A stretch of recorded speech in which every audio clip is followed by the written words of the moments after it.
What's up everybody? Welcome back to my YouTube channel. I hope you guys are all having an amazing day.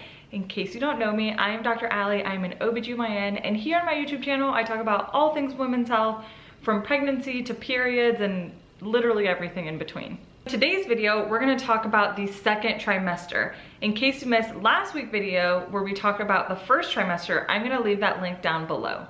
This is all a part of my pregnancy series where I'm going to be making a video on every single trimester and then a video on the postpartum period. Before we get started, I just have to share that my straw and my coffee matches my scrub top.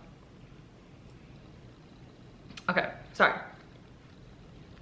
Let's get started.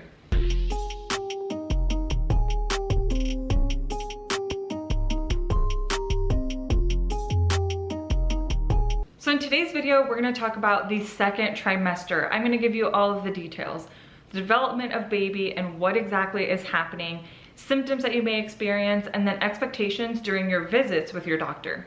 So to start us off, we're going to break it down and define the second trimester. Second trimester begins at 14 weeks and goes all the way up to 28 weeks. So let's break it down and talk about what happens during the weeks of the second trimester. Weeks 13 to 16, this is when the fetus's bones really start to harden. They also start to develop a layer of skin, although it is very thin and see-through. During this time, hearing actually also starts to develop. They may not completely hear everything, but that development is starting. So when people say to talk to your baby, play music, anything like that, this is actually true. Fetuses start to be able to hear very early on. During this time period, you also have the beginning of lung development. Now, during weeks 17 to 20, this is when brain development really starts to kick into gear.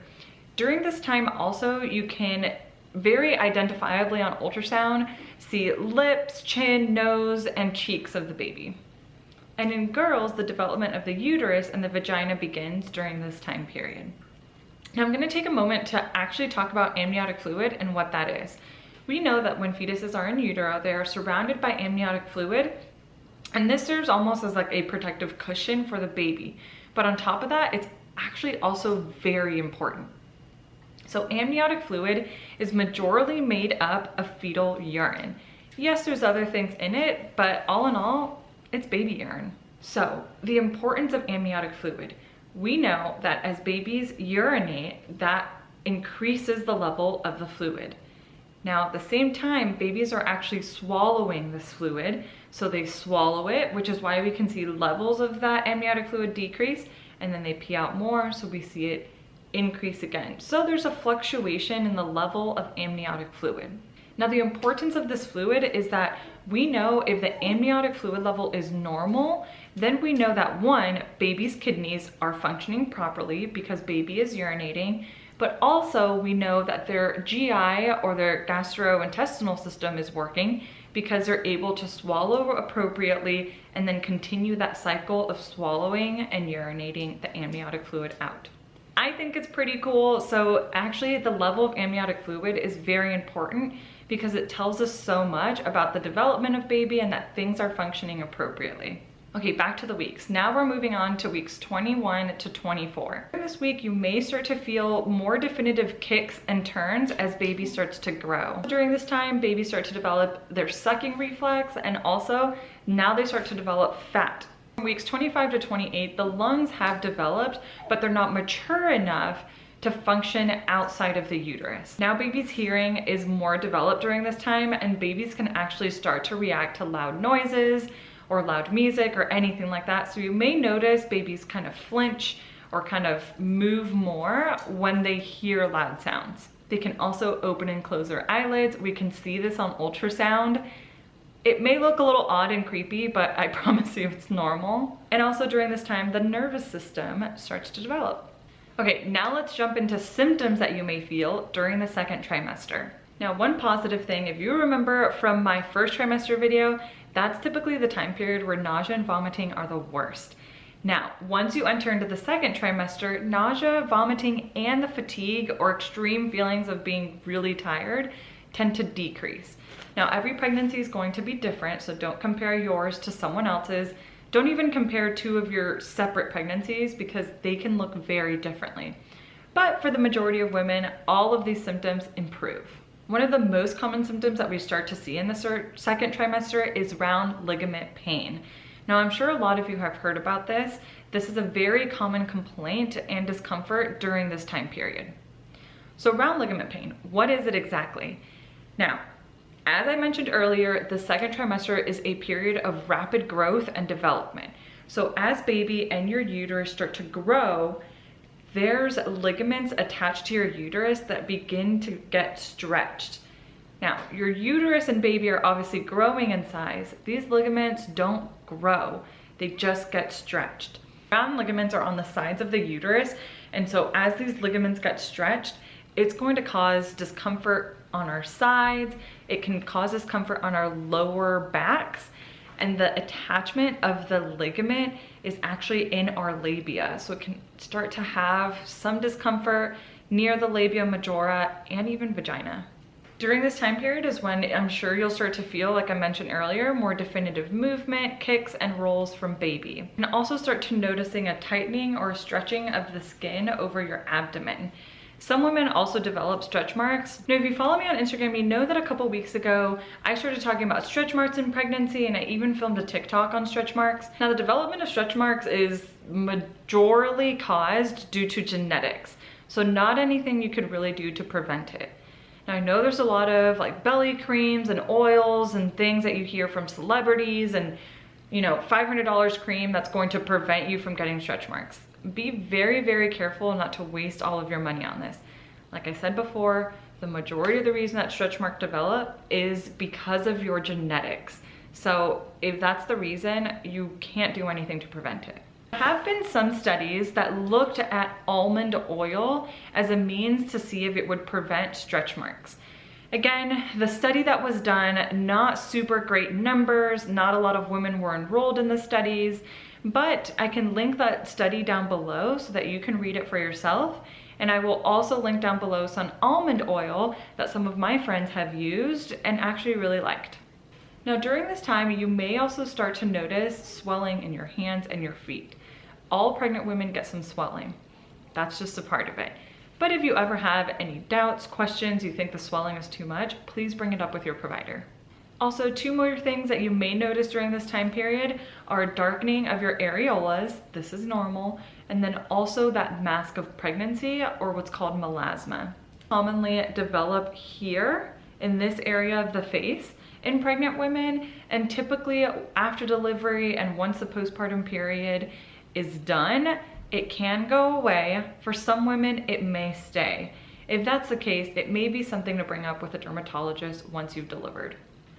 All right, for the last part of the video, let's talk about expectations during this time period and what you'll likely be doing when you go to your doctor's office. So the biggest thing I would say that happens during your second trimester is the famous anatomy scan. This is an ultrasound where we look at baby from head to toe.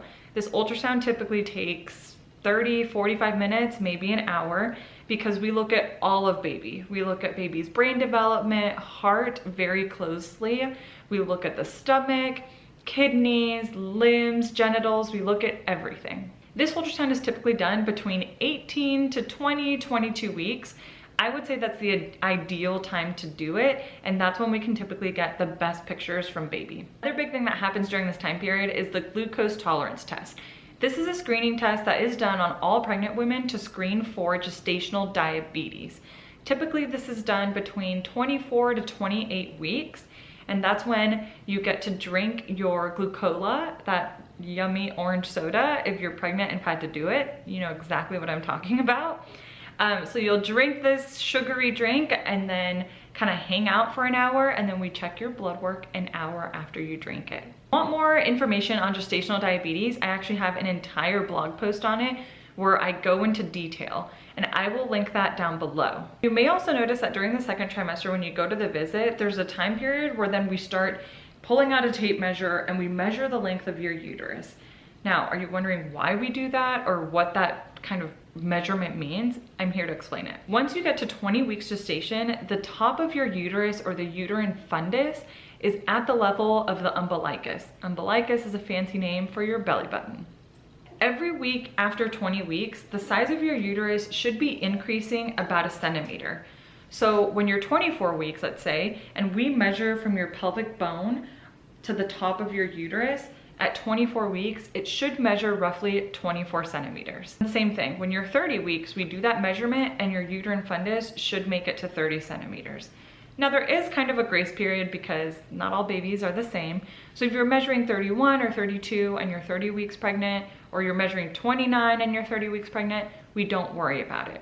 Now, if there's a significant difference between the measurement that we get and your week's gestation, that may cause, that may be, a need for another evaluation. Maybe a repeat growth ultrasound or anything else. There's a significant difference between the measurement that we get on our exam and your week's gestation, like say you're 30 weeks, but you're measuring 34, 35, or you're measuring significantly less than that. That may be an indication for us to get a growth ultrasound to make sure baby is developing appropriately. All right, guys, that brings us to the end of our video. I'm gonna need some coffee real quick. So that brings us to the end of our video. I hope you guys enjoyed it and that you learned something new today. Next week's video is going to be all about the 3rd trimester, and I'm so excited to share that one with you guys. As always, I would love it and appreciate it if you guys subscribe to my channel. Leave me any comments, questions down below. Make sure you're following me on all social media, Instagram, TikTok, and I'll leave my blog all linked down below. All right, you guys, I hope you have an amazing week.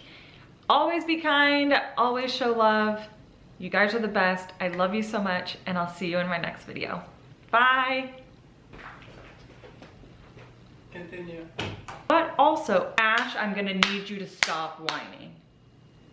Ash, excuse me. Thank you. So during the culprit for crying and making all that noise, huh, Bubs?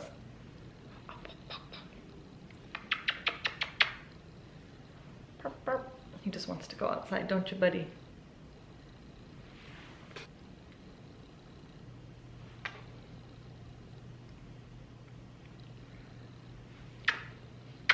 I can't find the words.